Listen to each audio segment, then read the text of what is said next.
আসসালামু আলাইকুম। যারা চট্টগ্রাম বিশ্ববিদ্যালয়ে অনেক দিন যাবৎ সার্কুলার চাচ্ছেন, বিশেষ করে চট্টগ্রামের বাসিন্দা, তাদের জন্য সুখবর। চট্টগ্রাম বিশ্ববিদ্যালয়ে আবার একটা সার্কুলার চলে আসছে 19/8/2025 নিয়োগ বিজ্ঞপ্তিটা আপনারা একটু দেখেন।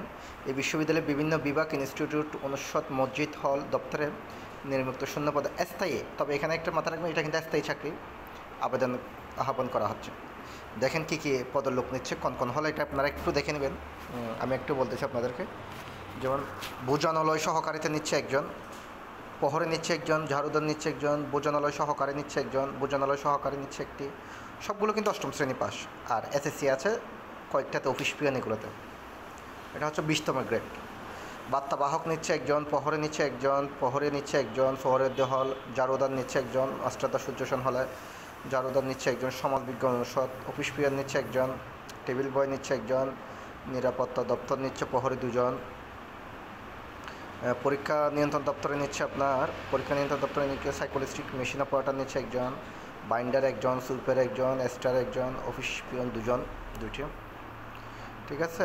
চট্টগ্রাম বিশ্ববিদ্যালয় প্রেসে নিচ্ছে হেল্পার একজন, বুক বাইন্ডার দুজন, বার্তাবাহক একজন, অফিস পিয়ন একজন, পাচক একটি, অফিস পিয়ন একটি, ঝাড়ুদার একটি, ভোজনালয় সহকারী একটি, অফিস পিয়ন একটি, খাদেম একটি। তো বিভিন্ন হলগুলোতে নিচ্ছে।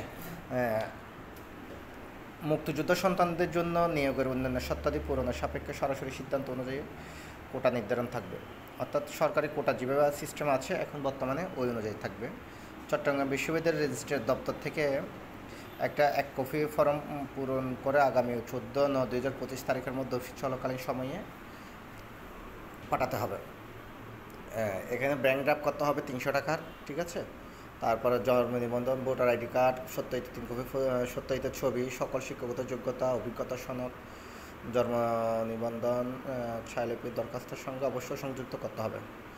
যদি না করেন তাহলে কিন্তু দরখাস্তটা বাতিল বলে গণ্য হবে। এটা একটু আপনারা অবশ্যই মাথায় রাখবেন। এখানে মাসিক মূল বেতনের ক্ষেত্রে অন্যান্য কাঠামো প্রতিষ্ঠানের বেতন গ্রহণ করা হবে না। মাসিক মূল বেতনের নির্ধারণের ক্ষেত্রে অন্য কোনো প্রতিষ্ঠানের শেষ মূল বেতন সনদ এলপিসি গ্রহণ করা হবে না। এখানে অগ্রণী ব্যাংকে আপনার ব্যাংক ড্রাফটটা করতে হবে। তারপরে যে আপনারা প্যাডটা এটার সাথে অবশ্যই অ্যাডজাস্ট করে দিতে হবে। প্রফেসর লিখছে এখানে ডক্টর মোহাম্মদ সাইফুল ইসলাম, রেজিস্ট্রার, ভারপ্রাপ্ত, চট্টগ্রাম বিশ্ববিদ্যালয়, চট্টগ্রাম।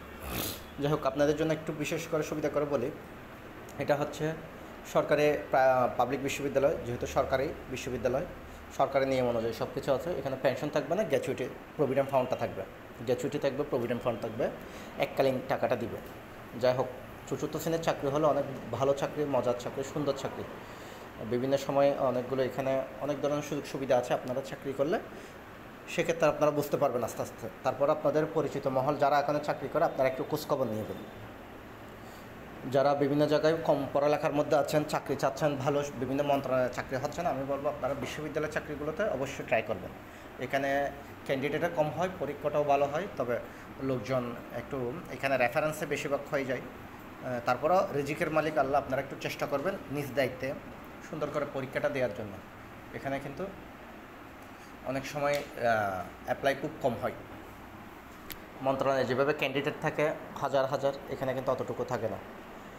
সো আমি বলবো যারা চাকরি করতে চাচ্ছেন আবেদন করেন, আপনারা ট্রাই করেন, চেষ্টা করেন, হয়ে যাবে এক জায়গায় না এক জায়গায়। তারপরে বিশেষ করে চট্টগ্রাম বিশ্ববিদ্যালয়ের সার্কুলার সম্পর্কে কোনো কিছু আপনাদের জানার অথবা না বুঝে থাকলে আপনারা অবশ্যই আমার কমেন্ট বক্সে জানাবেন। ইউটিউব এবং ফেসবুক পেজ আমার হচ্ছে প্রতিদিন চাকরির খবর, ইংলিশে আছে ডেইলি জব সার্কুলার। এই পেজে গিয়ে আপনারা সব চাকরির ধরনের সবগুলো চাকরি পাবেন, সরকারি হোক বেসরকারি হোক। আমি আপনাদের কাছে একটা রিকোয়েস্ট করব, আপনারা একটু শেয়ার করবেন, যাতে আপনাদের বন্ধু বান্ধব, আত্মীয় স্বজন যাতে এই চাকরির খবরগুলো আপনাদের মাধ্যম দিয়ে পেয়ে যায়। কারো না কারো মাধ্যম দিয়ে যাতে হয়ে যায়।